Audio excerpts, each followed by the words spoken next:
144 MP, उस सरकार ने आपके दो नेताओं की सहमति के साथ एक कानून बना दिया।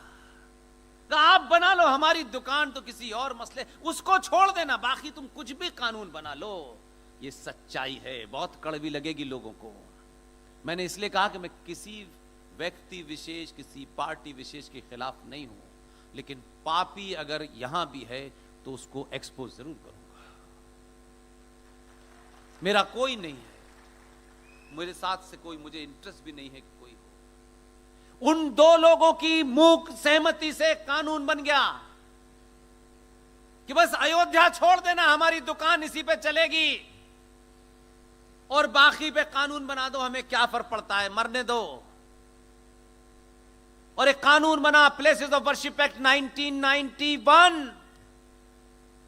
देश के 42,000 वो मंदिर जो अनादिकाल से हमारे पूर्वजों से के मंदिर थे, उन मंदिरों पे सौदा कर लिया, और कानून बनने के बाद वो आपसे हट गए, क्योंकि अयोध्या के रथ पर पहुंच करके सत्ता में जाना था, इसलिए बस उसे छोड़ दो। सत्ताएं आती हैं, जाती हैं, देश टूटता है, राष्ट्र लाखों लाखों साल तक जीवित रहता है। जिन्होंने राष्ट्र के साथ गद्दारी की है वो बड़ा पाप है। देश के साथ तो हर दूसरा आदमी गद्दारी करता है, अपने स्वार्थों के हिसाब से सोचता है, आज ये है, आज वो है। इसलिए कुछ लोग बहुत ज्ञान बांट रहे हैं। मुझे खुशी है कि हम उस दौर में पैदा हुए हैं, यह हमको मौका मिला है। हम भाग्यशाली हैं, इसलिए भाग्यशाली हैं कि हम अपनी आंखों के सामने एक ऐसा परिवर्तन जो हजारों साल तक जिंदा रहेगा, उसमें भागीदार बन रहे हैं, इसीलिए खुश हैं। हमको एमपी एमएलए ये सब बनने का हमको कोई शौक नहीं है। ये साबित करने की कोशिश कर रहे थे कि सत्ता के बाहर रहकर जो तुम्हारी ताकत है, सत्ता में जाने के बाद समाप्त हो जाती है।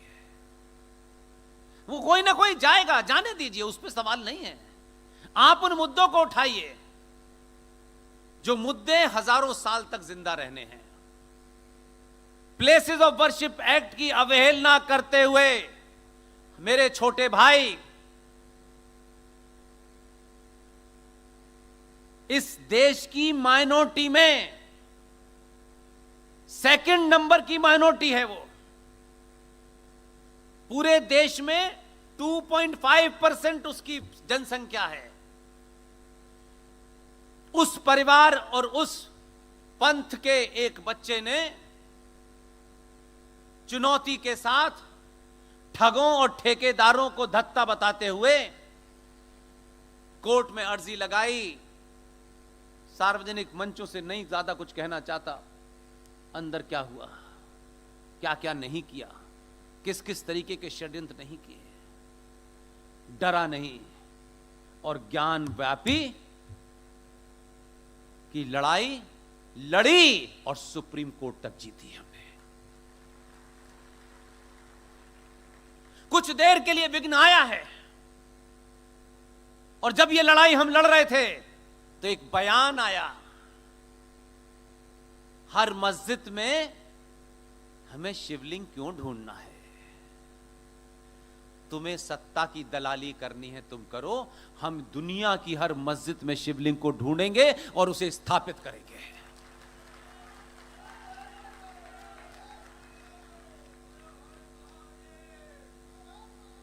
इसलिए कि हमारे लिए ज्ञान व्यापी के अंदर शिवलिंग ढूंढना कोई निजी जीत हार नहीं है, क्योंकि जिन्होंने ज्ञान व्यापी, कमाल है, ज्ञान वापी और मस्जिद,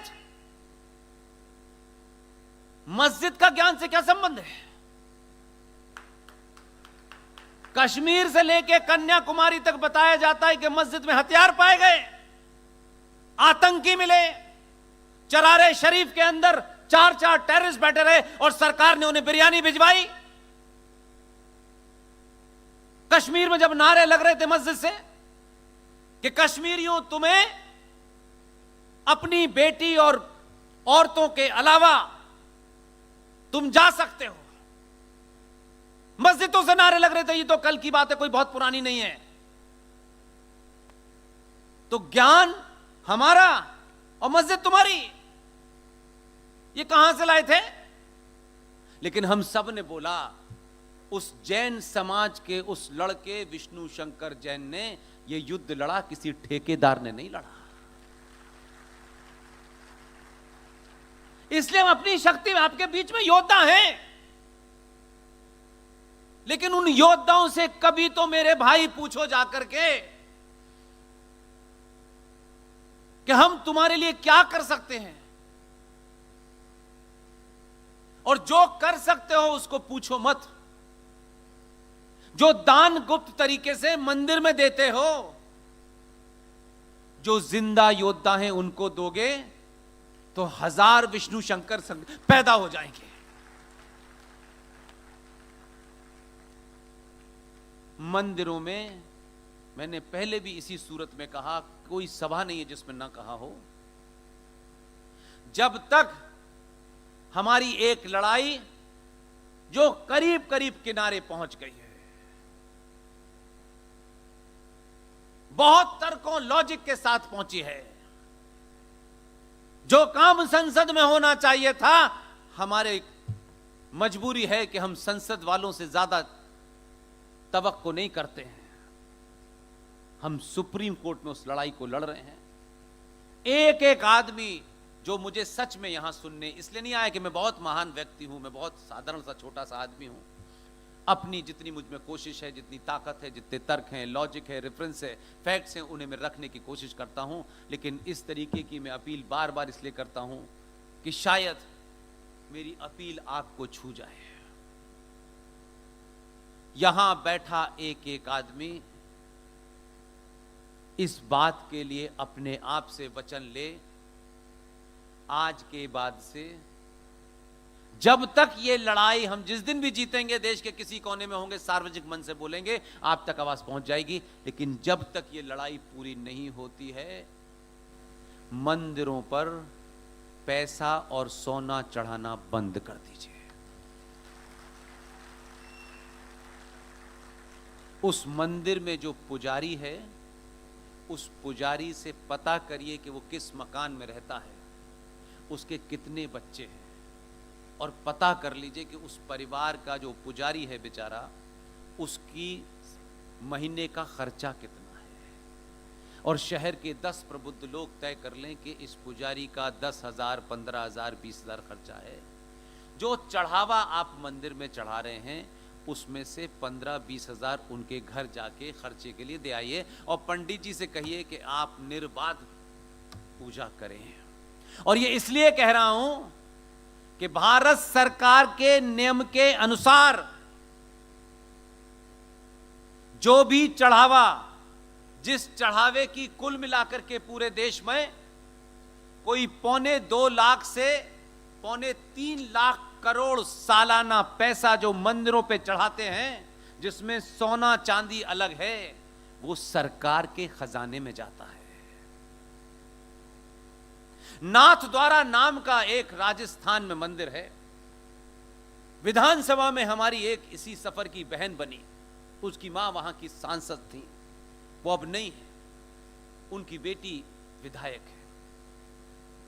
हमने कहा कि कोई गुंजाइश नहीं रहनी चाहिए, जब हम खड़े होकर के दुनिया हमसे पूछे तो हम कोई उनको ऐसा कागज न दें जिसकी कोई वैल्यू नहीं है।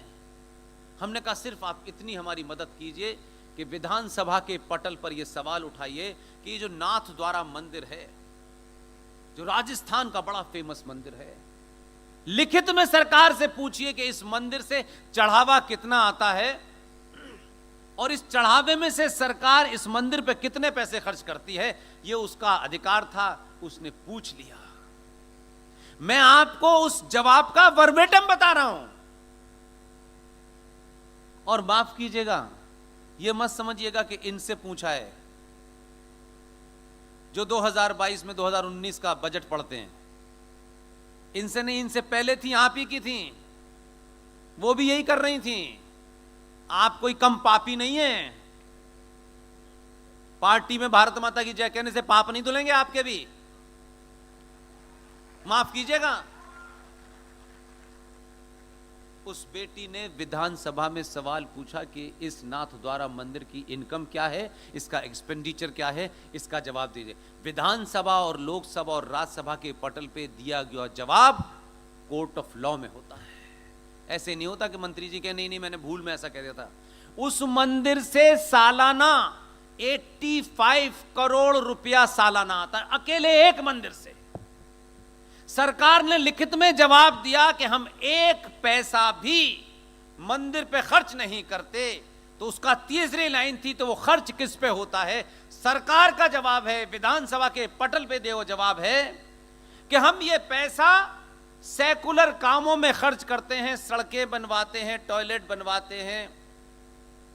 मंदिर पे जिस भाव से पैसा चढ़ाने गए थे आप, वो जिहादियों के लिए टॉयलेट बन रहे हैं, वो सड़कें बन रही हैं, उसके लिए टैक्स भी दें, फिर हम ये भी करें, फिर हम वो भी करें। ये सेकुलर काम है, ये सरकार का लिखित जवाब है। अगर ये 85 करोड़ रुपया, इसका 50% भी आप नहीं चढ़ाते, और इस देश भर में ऐसे बहुत सारे लोग हैं जिनकी बेटियों की फीस नहीं जा रही, इसलिए वो शिक्षा नहीं ले पा रहे हैं। आपने पूछा क्या कहते हैं कि सूरत के अंदर कौन से ऐसे परिवार हैं जहां अच्छे टैलेंटेड लोग हैं, क्या हम चुपचाप से रात में जाकर के नहीं कह सकते कि आपकी बेटी की फीस हम भरेंगे, इस बेटी को पढ़ने दो? या कोई अच्छा खिलाड़ी है, वो कम उसके पास पैसे हैं, तो आपने कहा तुम खेलो हम करेंगे, आप चुन लीजिए अपनी मर्जी से। लेकिन नहीं, मंदिर में जब तक मुकुट नहीं चढ़ाएंगे आपको संतुष्टि नहीं होगी। वो मुकुट का पैसा सरकार ले रही है और उससे सच्चर कमीशन चल रहा है। उस सच्चर कमीशन का 5,500 करोड़ का बजट था। वो इस देश में जिहादियों को शिक्षा कैसे दी जाए, जिहादियों को कैसे मजबूत किया जाए, इस पे खर्च हो रहा है। वो जो पैसा पूरे देश में दुनिया में इकट्ठा करते हैं, वो तो आपको देते नहीं। आप कहां पैसा चढ़ा रहे हैं, वो पैसा जा कहां रहा है? 2.25 लाख से 3.25 लाख करोड़ रुपए का, अगर मैं कहता हूं 50% पैसा भी सनातनी समाज कोई एक बड़ा ग्रुप बना करके कहता है इस बैंक में जमा होगा, मेरा दावा है किसी घर के अंदर एक भी बच्चा भारत में बगैर शिक्षा के नहीं रहता। एक भी सनातनी परिवार भूखा नहीं सोता। वो अगर आप ट्रस्ट में बनाकर अरबों खरबों रुपया होता आपके पास, जो शुद्ध आपका अपना था, जिस पे सरकार का कोई लेना देना नहीं। लेकिन ये हम नहीं कर रहे हैं। सरकार के कंट्रोल में मंदिर हैं, न गुरुद्वारे हैं, न चर्च हैं, न कब्रें हैं। हमारे ऊपर ही लॉ है और हम ही मारे जाएं। हमारे इस जिम्मे लिखा हुआ है कि टैक्स भरो नहीं जेल हो जाएगी। उन्होंने मीटर ही उखाड़ के फेंक दिया, उन्होंने कहा जाओ चैप्टर ही क्लोज। हम किसको मजबूत बना रहे हैं? हम सरकार को रोज गालियां देते हैं, सरकार ने ये नहीं किया वो नहीं किया। सरकारों के सामने जिस दिन भी, मेरा अपना मानना है, एक बार एक्सपेरिमेंट करके देखिए, अपने आप से पूछिए, कन्विंस हो जाए तो करिए।